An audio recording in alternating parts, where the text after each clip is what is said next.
Hello, everyone, and welcome to those of you who are attending. We will be starting this Chinese Corner in just a few minutes. This Chinese Coventry University Confucius Institute Chinese Corner, we will be welcoming Dr. Juan Caldero. If you have any questions for him or for myself, please feel free to ask them anytime, and we will make sure they are answered. Hello, everyone, and welcome to those of you. So, as I say, we will just have a couple more moments of allow some more people to arrive, and again, thank you for joining us.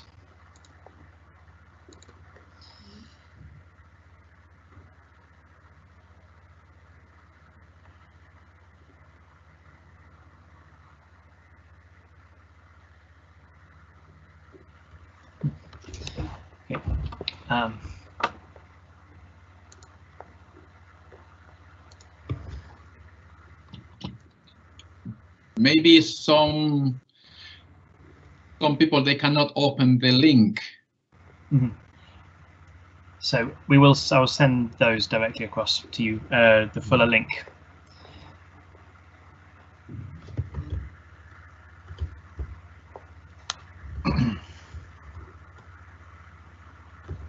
I think if you bear with us, we have some people in China who seem to be having trouble accessing, so I will just send across a link to them.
Okay, so it is now a little after 12 o'clock. Welcome to everyone who has joined us so far.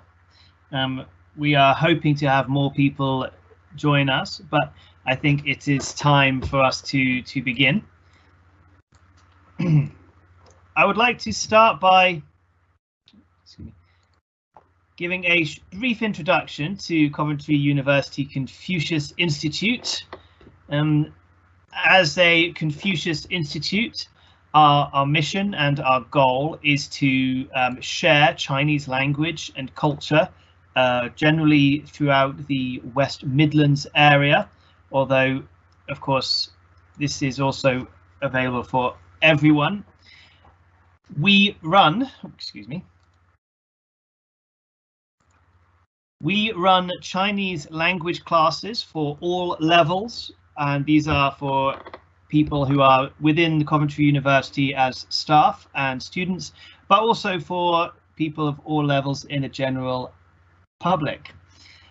Currently, these are being run online, and we will keep providing notice of when our future classes will be open for registration through our Twitter, Facebook and other social media access. We also run cultural training sessions, which are for people within the university and for any interested business people around outside, and we organise and fund trips to China. One of our other central areas is to support local businesses who are looking to build links with China. You can find most of our announcements through our Twitter page at twitter.com/Confucius Confucius Cov Uni.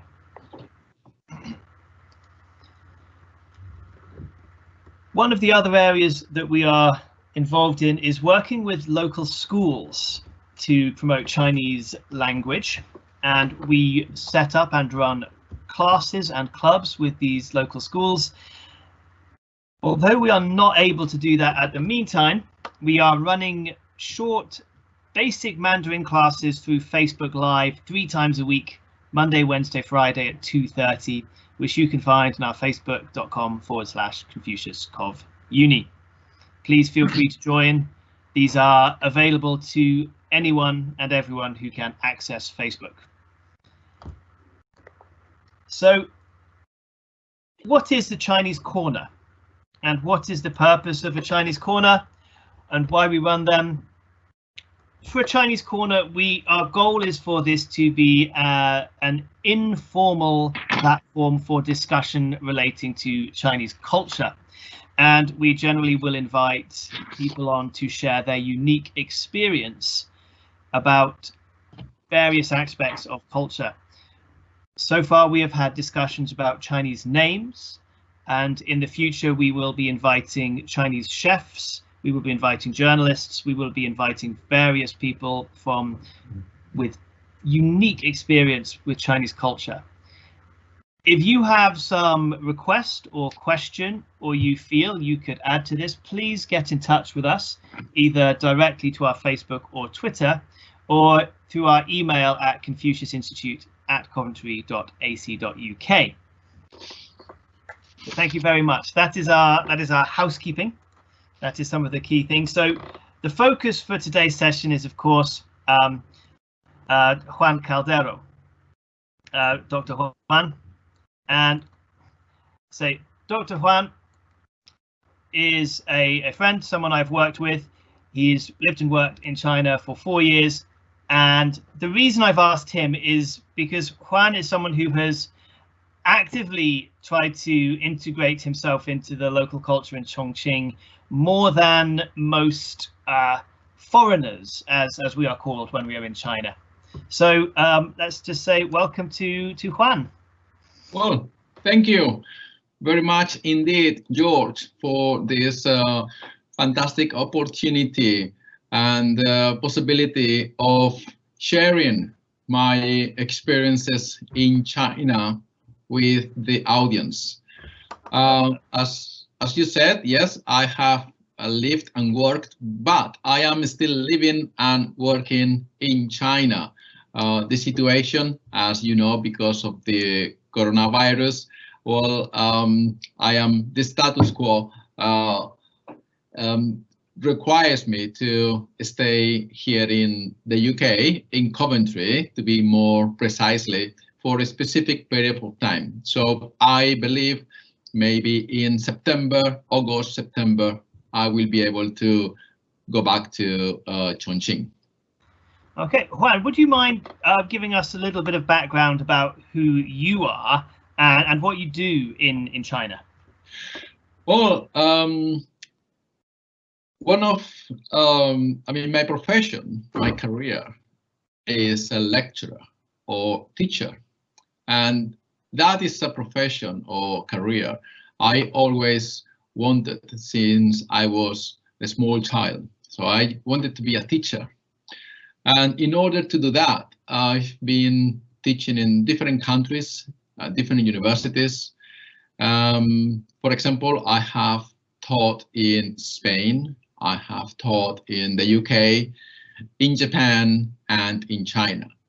And not only I have taught on those countries, but also I have lived in those countries. So in Spain, because it's my own country. In the UK, I consider it as my second home. I've been here, well, I don't remember exactly the number of years.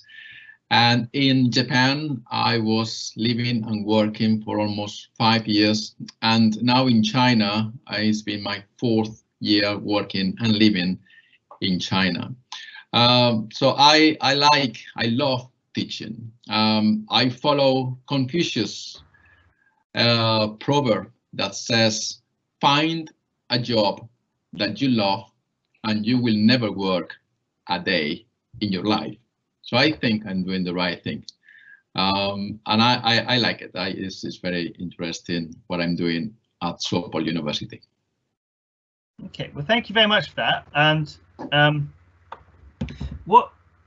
as I say, you've mentioned that you're working at the Sopol University. Could you just tell us a little bit about Southwest University of Political Science and Law, and especially coming from someone who's got a lot of experience at universities in the UK, what are some of the main differences that you saw working and seeing in the student lifestyle between the Chinese university and what you've experienced at Coventry? Well, Coventry University and Sopol University, there are completely two different campuses. Coventry University campus is integrated within the city center. Sopol campus is a little bit far away from the city center of Chongqing. Sopol campus is huge. It is one of the biggest university campuses I've ever seen, I ever been in, and it's very refreshing, for example, to see the greenery at Sopol campus. So it has mainly everything any student will need in order to progress on their studies. Coventry University campus is a little bit difficult, it's a little bit different, but it doesn't mean that because it's smaller, it will offer less quality. Quite the opposite. Coventry University campus has everything is very near. Therefore, the buildings in which students are studying, they can go from one building to another in a very short period of time. The university also has a fantastic library in which any student could find any book, any article, any ebook or e-article that they will need in order to finish or to write their essays and their courseworks. Also, because I have said that Coventry University campus is within the city, Coventry University campus offers the students a very good nightlife in case you are tired of studying and then you would like students, they would like to go to just with some friends to have to eat out or to have a drink, and that is also part of Coventry University life. And as well as Sopol is very well protected in the way that security is around campus and the students, they can feel safe. Okay, thank you for that. Now, as I say, I'm well aware, Juan, that your background and your area of expertise is quite interesting, as you are I know you are focused on politeness in language as one of the focuses on your study, and I think is a very interesting, or can give a very interesting insight. So what sort of differences have you seen about politeness as a concept between students and staff and people generally in China and the UK? Well, as you have said, my focus, my research, my PhD is based on politeness in the field of linguistics, applied linguistics. I also would like to say that I have other qualifications such as a degree in politics and sociology and several postgraduate degrees in international law, European law, and also studying language as a foreign language. But politeness in the field of linguistics, as you have said, is my main focus. Now, what do I do? What do I mean, or what do we mean by politeness? Politeness is not the way of being nice to another person, because you can be nice to another person without saying anything. But when a speaker says something, then is when politeness comes into play. For example, I always say that English language, and in this case, English language in the United Kingdom, when someone wants something, they will ask a question. And that question normally is a little bit long question. Could you, can you, would you mind if? And in other societies, the way of being polite is not being so indirect, but being a little bit more direct. That also means to be close with the other person. For example, one of the things I have noticed is that if you are in the UK and you are eating with your friends, and I'm saying friends, you know, people that you know, people that you trust, people that you go out with, and then you ask, or you want some water, or you want some sugar, or you want some salt, then the best way of doing that is asking, can you pass me the salt, please? That in other societies, for example, in China or even in Spain, we don't really use a question. We use, we request in a different way. We say, pass me the salt without please, or pass me the sugar without saying please, and being more direct. That doesn't mean being impolite, quite the opposite. That means there is a closeness of friendship and trust between two people. And yes, that is something that really took my attention on my studies. Great, thank you. We have a quick. The first question has come up here from anonymous, saying, "What kind of field do you teach?" Right. Well, I have said before, as I have said before, I have qualifications in law, international law, and also teaching language as a foreign language. That means that my major is just not one single specific major. I have a scope, a variety of disciplines. Right now, what I'm teaching at Sopol University is legal English and academic English. What does it mean? It means that there are different ways of teaching English. One of the most common ways of teaching English is normal or day-by-day English, common English, as we say. That means that English is not really necessary in order to write an academic paper or in order to attend a university lecture. So the English that myself and the team in Chongqing we teach is based on legal English with a specific legal terminology, and academic English. That means English that the students they will need in order to write better essays, for example, in order to communicate their ideas in a coherent and cohesive way, in order to articulate their message in a way that can be understood by an academic in academic language. Okay, the next question we've had there again is very much following from the same topic. We have a quick question about, did you teach in Japan and China in English or in Japanese Chinese? So are you teaching in someone's native language, or are we using the target language for teaching? Right, I'm using the target language for teaching. That means that when I'm teaching in English. However, I am learning Chinese day by day, and I would like to one day to be able to give a small explanations in Chinese language. But the main answer, or the answer to the question is that I'm teaching in the target language. That means I'm teaching in English.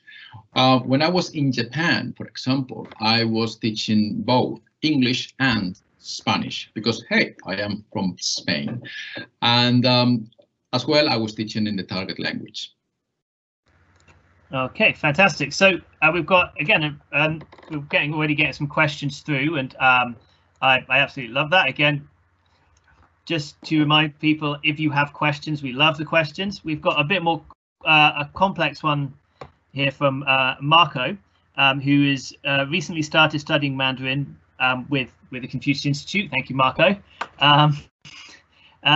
He says the impression is that Chinese culture attributes a much greater importance to proper names than is the case in Europe. And there seems to be a big emphasis on the meanings of names. And an ease of changing one's name to a different one, and a connection between name and personality of the person. Can you see that question? It's a long one. Yes. It might be best to read it as well. Absolutely. Totally agree that in China, the name given by parents is very important. It has a meaning. Let's see. Let me give you the example of the UK or Spain or France. Those countries, the majority of those countries, they have a Catholic or religious background. What does it mean in terms of names? That means that the majority of the names, they have some relation with historical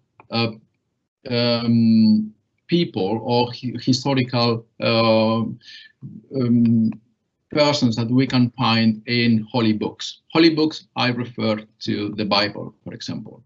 So this is, and therefore the name is connected to digamos, we could say it's connected to a religious background in a way. In China, it's different. The name could be completely,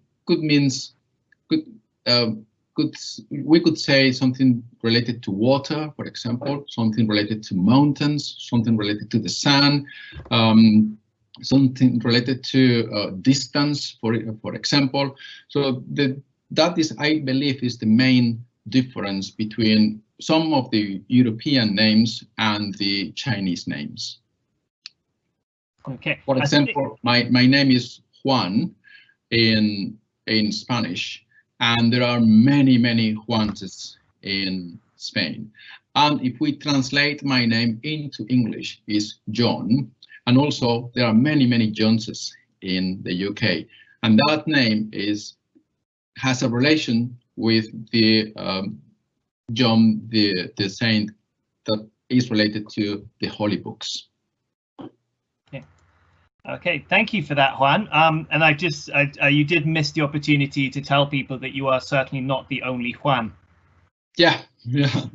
I apologize for that joke.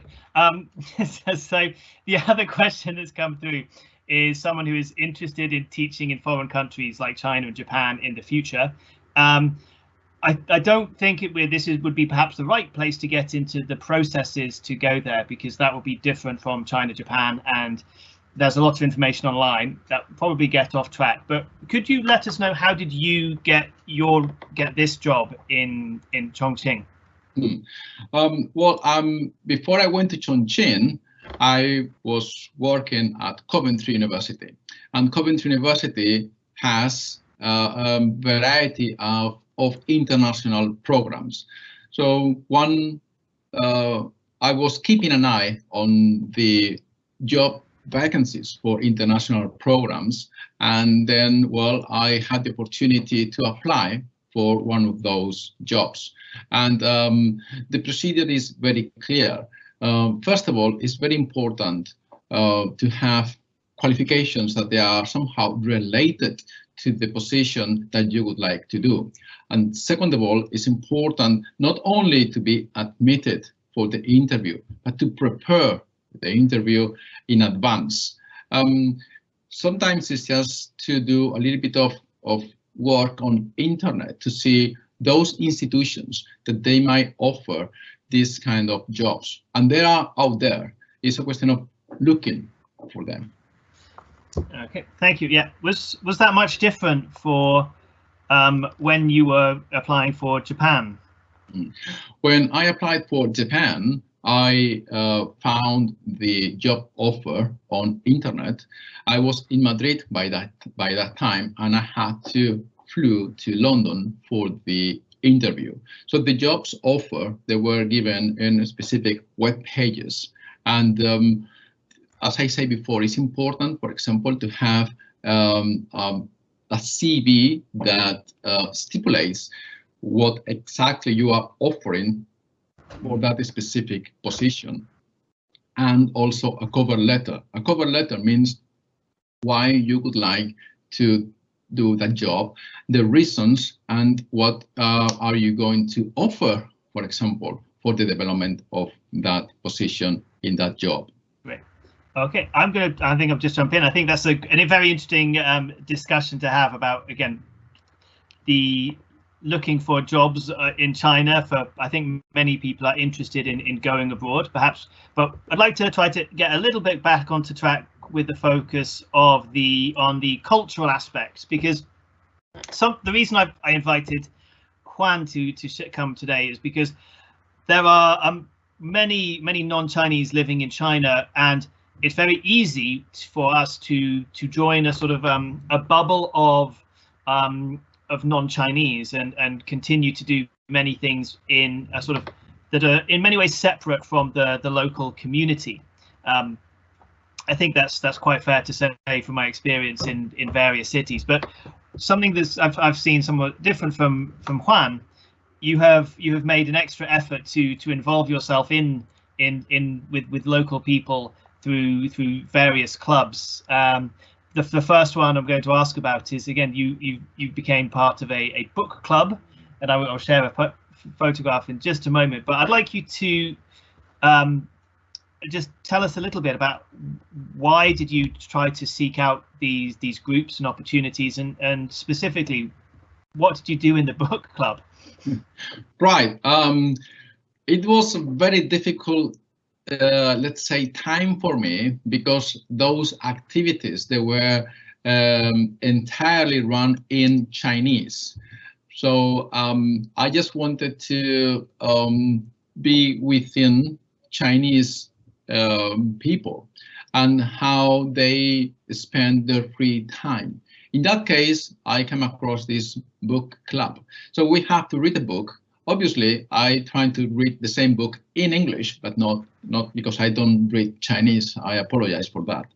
And then to give my ideas in English. But that wasn't the main reason why I enjoyed this club. It was to listen to other people, to start listening Chinese, to start to see, for example, how Chinese, they respect their turns of talking, of speech, to see how Chinese, when they communicate, if they do like in Spain, we move our hands all over in order to communicate as well, or if they communicate as a body language in a different way. So all these little things, they are part of communication, and communication is very important in order to be integrated into the community. And as well, it forced myself to speak a little bit of Chinese. That was the most difficult part. But well, still I'm trying to learn Chinese little by little.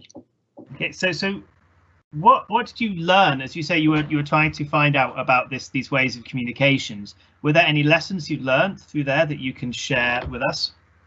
Well, I learned the respect for the other speaker. I learned how Chinese society, or at least that book club, was quite focused on the listening. I learned that people, I didn't understand the answers, but I could see that people, they were arguing and counter-arguing some ideas or perceptions in a very friendly way. It was beautiful to be there.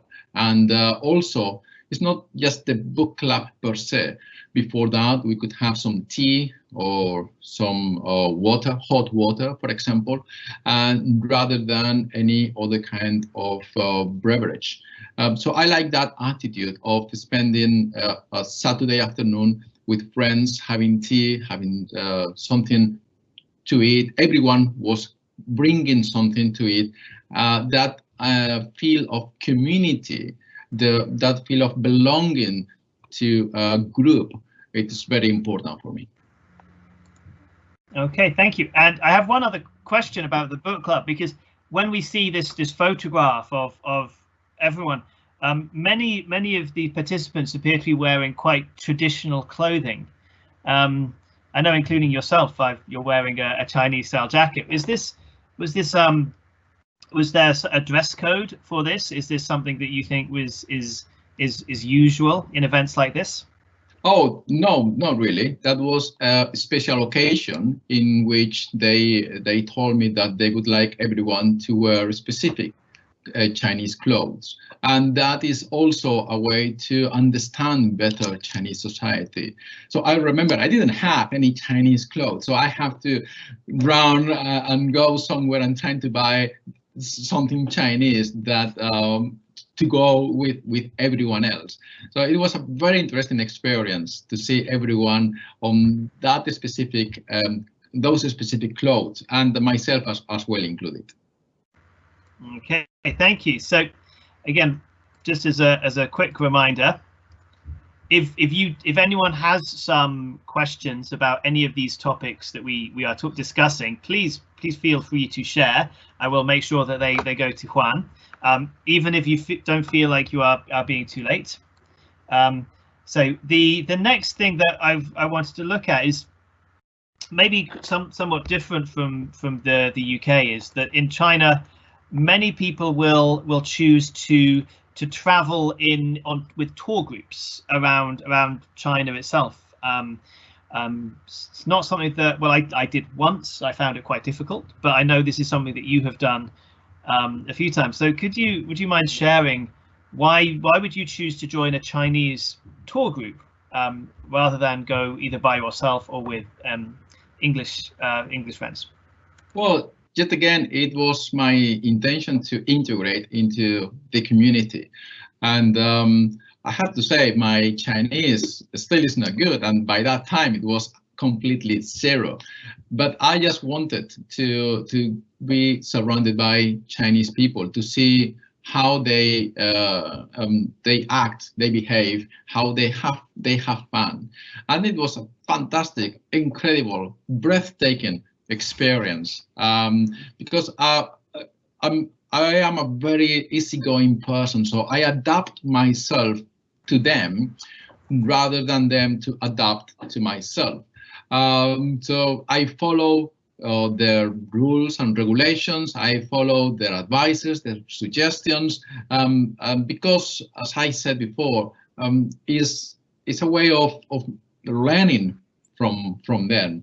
So it was even though I am teaching at Sopol University, every time I'm going with a Chinese group or I'm doing something with Chinese citizens, I always feel like I am the student, I am learning, and this is an incredible feeling. Okay, that's good. So could you just tell us, so what sort of places did you go with the tour group? Oh, well, that is going to be difficult to answer because I don't really know the places. I just the good thing is that those people, they prepare everything. They just told me exactly what I should bring with me, like passport or some specific things. And after that, I just follow them. So wherever they went, I will go along. And sometimes I didn't even know the place. I didn't even know where exactly we were going. And it was a surprise to me to see such nice places. I remember once I went to hiking and I didn't even know exactly where that place was. And oh my God, that was something great. Fantastic, yes. Okay, so what was there about on that? So my next question relating to that. So what sort of activities were you able to do through being in this group, in this local group, that you don't think that you would have been able to do by yourself or with non-Chinese? Well, the main difference for me is, as I said, I spent some time in Japan, and when I was in Japan, I was under the umbrella of the international bubble. What do I mean by that? I mean that I was surrounded by non-Japanese citizens. I was surrounded by people that they could speak English, or didn't necessarily they shouldn't be English or not, but the atmosphere was that. And I lost the opportunity of improving my Japanese, and I lost my opportunity of improving a sense of real Japan. once in China, I thought, well, I am not going to make the same mistake twice. So that's why I like integrating with Chinese. Sometimes I'm going with Chinese and non-Chinese people. And it happened that those non-Chinese, they can speak Chinese, and the Chinese is fantastic, it's very good. And I always tell them, don't worry, please keep speaking Chinese. Don't worry about if I understand it or not, because I am in China. I have to learn Chinese one way or another. So I like be surprised by the hospitality of Chinese people. Mm-hmm.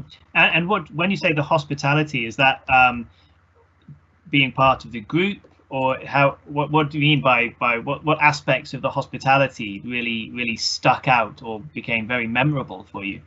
Well, I always felt welcome, and that is a feeling difficult to describe, in which I don't know the people I'm surrounded with, or I have had little contact with them, and nevertheless, I found friends, a friendship within those people that I never met before, and I could be myself, and I felt comfortable being surrounded and doing the same activities as the Chinese they were doing it.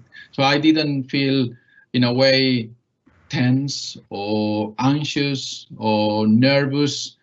I felt confident, and I felt relaxed, and I felt that I was having a very good time. And that is something that is sometimes difficult to find. Great. So hold on, I'm having a little bit of. It seems like I'm having a little bit of trouble things. So I'd like to move on to what's the next aspect that we've got written up here, which was very much your involvement with law firms locally, being part of the Coventry University Joint Degree Programme we have in SWAPL. One of the things that was targeted is trying to integrate the programme with local community, and part of that is I know you've been working with local law firms to try to build relationships there. So would you like to, or would you be able to talk about that for a little bit? Yes. Well, our program is based on commercial law, and there are two different categories. One is common law legal system and civil law legal system. So our students, they will end up achieving that dual degree in law. For me, it's important to introduce students to the real world, and that real world is having contacts with local or international law firms. It's important for students to start developing the sense of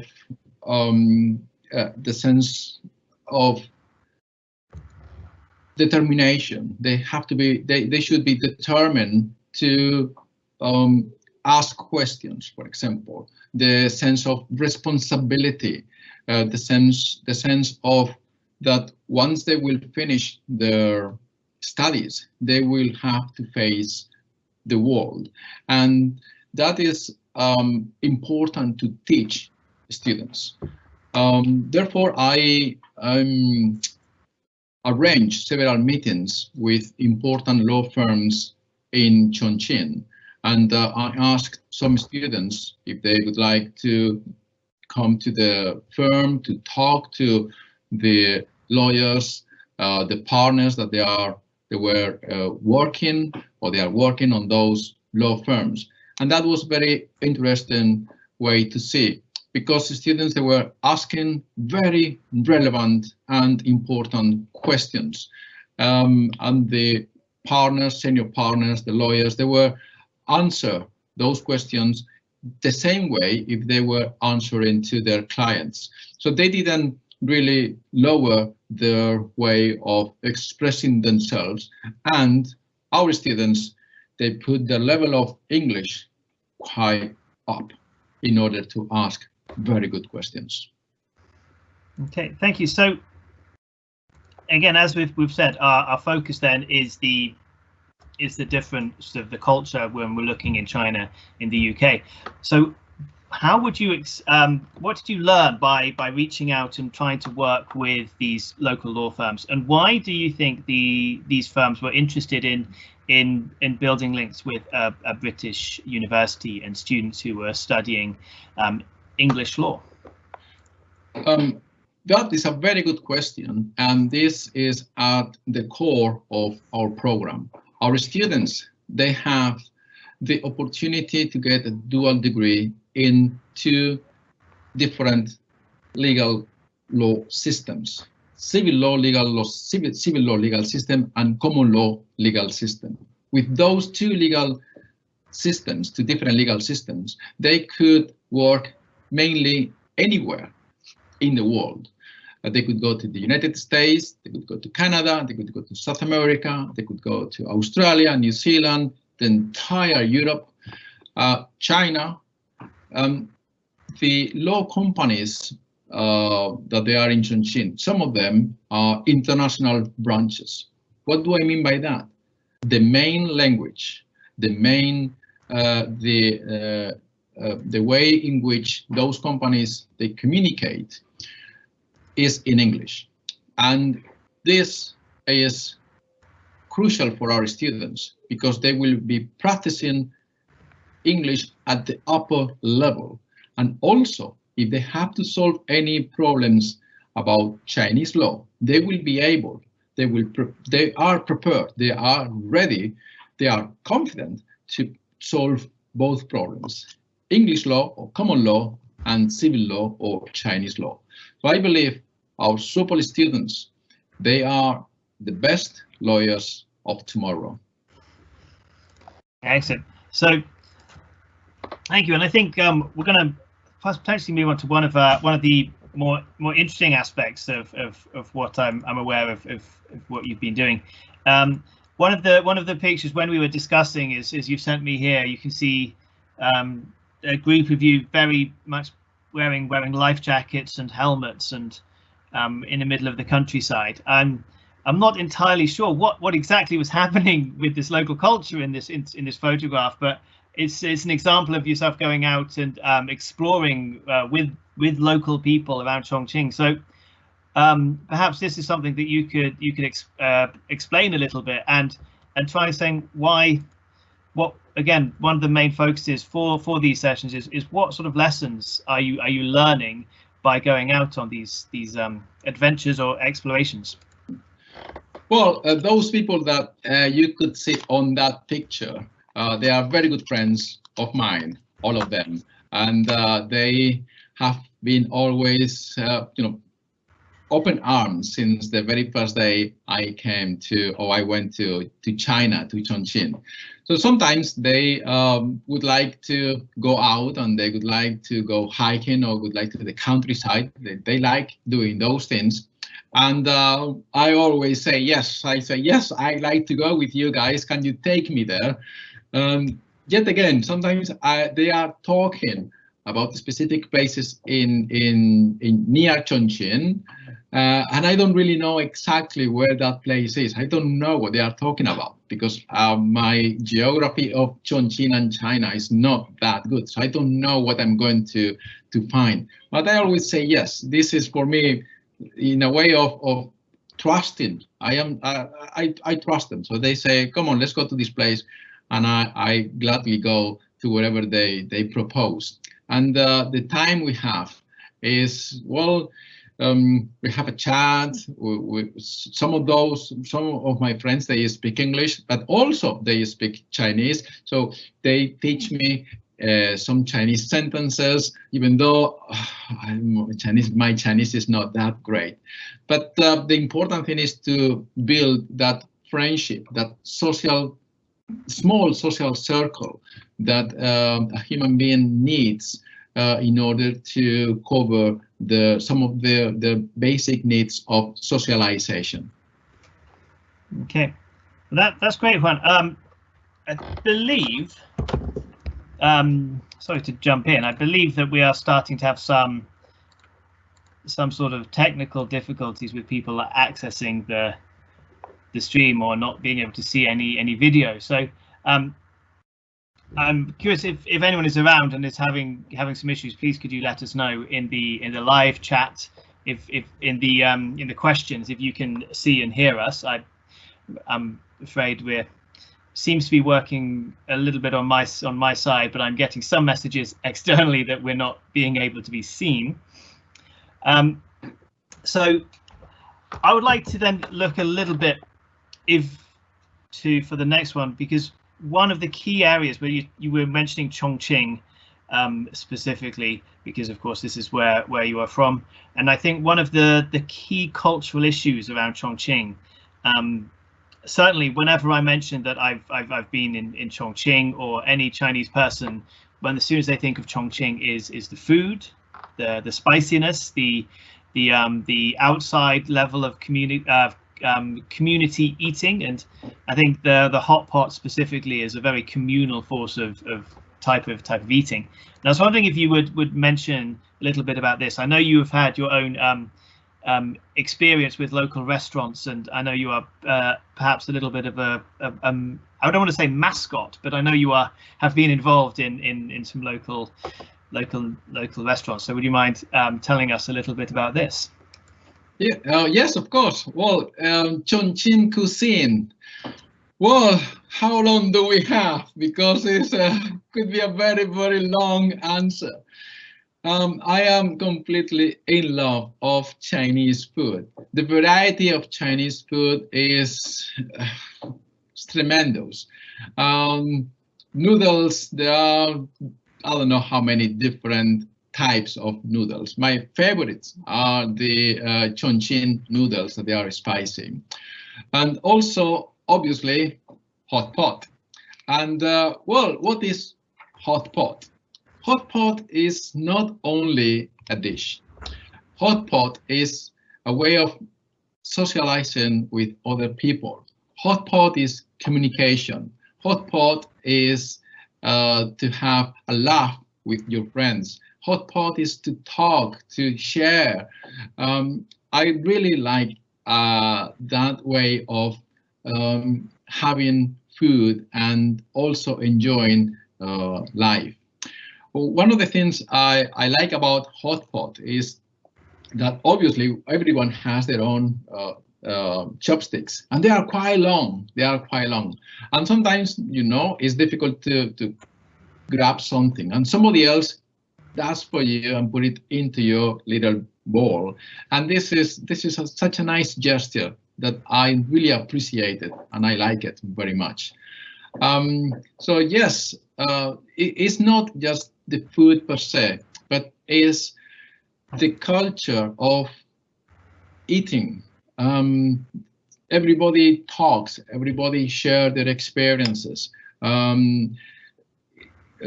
the time of drinking, for example, everybody just toast with everyone else, and is very refreshing for me.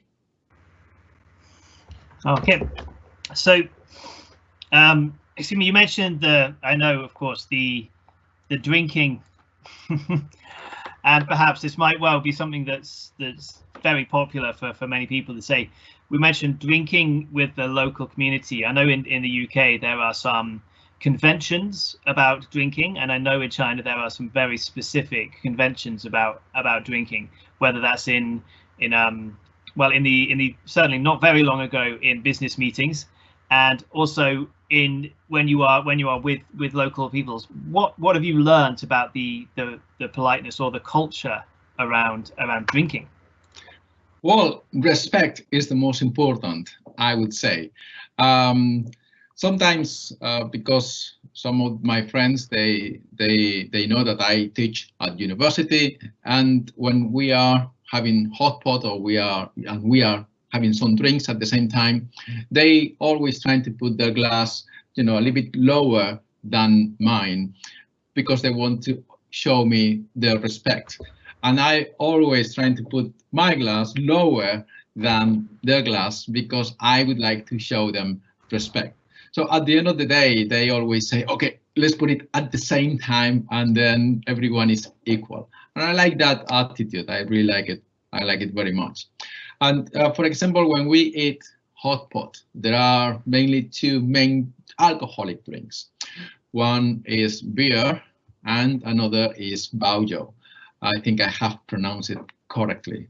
And well, the second one is what we call a white drink.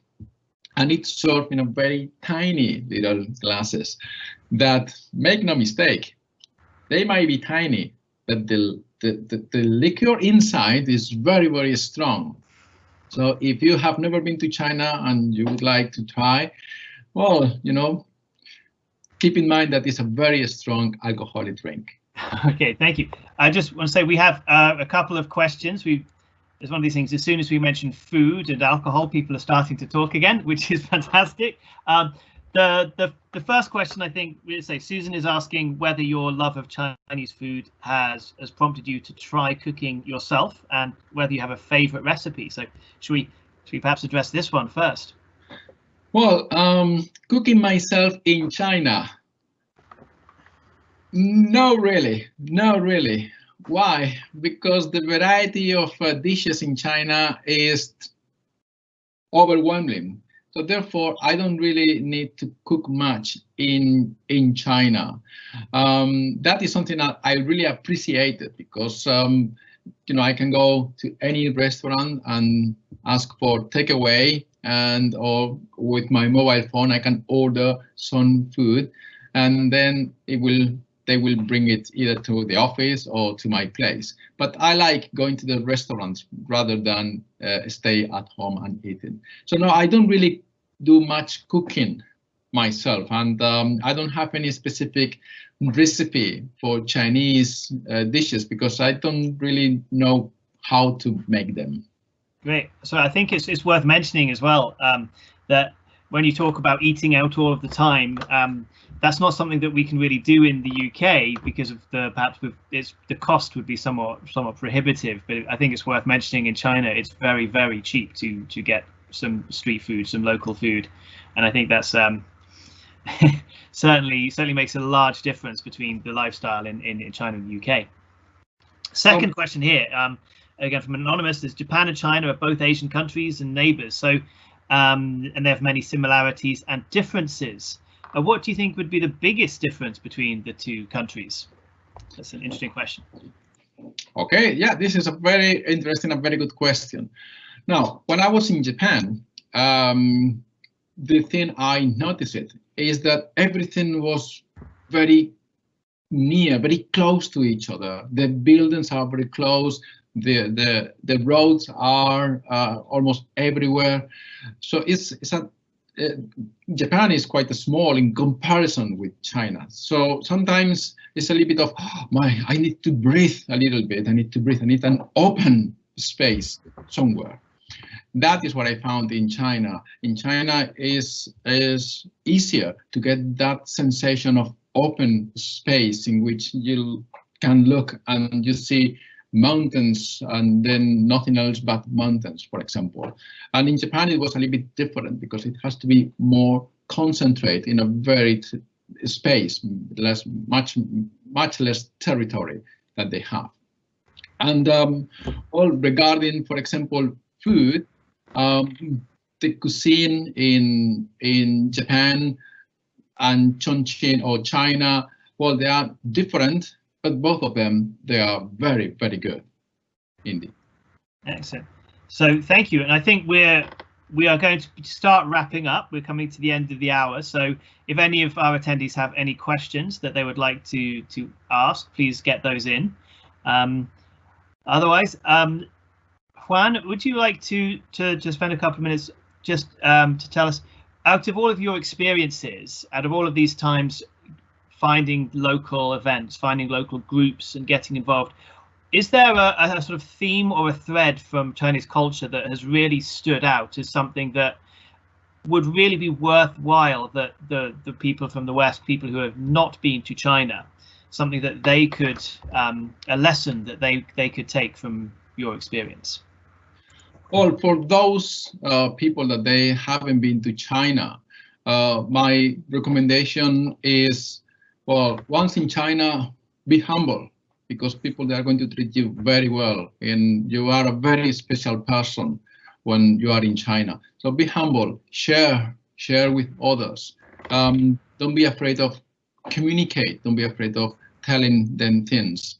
And if they might seem a little bit direct, that means that they want to be friends of you, that they want to help you to overcome any situation. That's my advice. Okay, well, thank you very much for that, Juan. I really appreciate you. First of all, appreciate you coming on. It's been very good to have you. Thank you for inviting me. Thank you. No, anytime, and I will hopefully at some point it might be nice to have you back to maybe talk a little more about either the politeness specifically, or either other aspects of the differences in law between China and England. I have to keep reminding myself that we are in English law, not British law. Oh yes, absolutely. It's English, England and Wales, not Scotland. Yes, yeah. One of the few lessons I learned being involved in the law program. So I'd like to finish up by mentioning a little bit about next week before we finished. Obviously, we are running these Chinese corners every Friday at the same time, 12 o'clock, for the foreseeable future. And next week we will be inviting two Coventry teachers to share their experiences specifically with culture shock. So we will be inviting Simran Bazi and Lorraine Barron to come and discuss culture shock when arriving to spend a short time in China, which is somewhat different from Juan, who has made a home there for himself. So please join us next week. We will be sending out all the joining information before then. Finally, thank you again to Juan, and we will look forward to seeing everyone next week. Goodbye. Thank you. Thank you very much. Thank you. Thank you. Goodbye.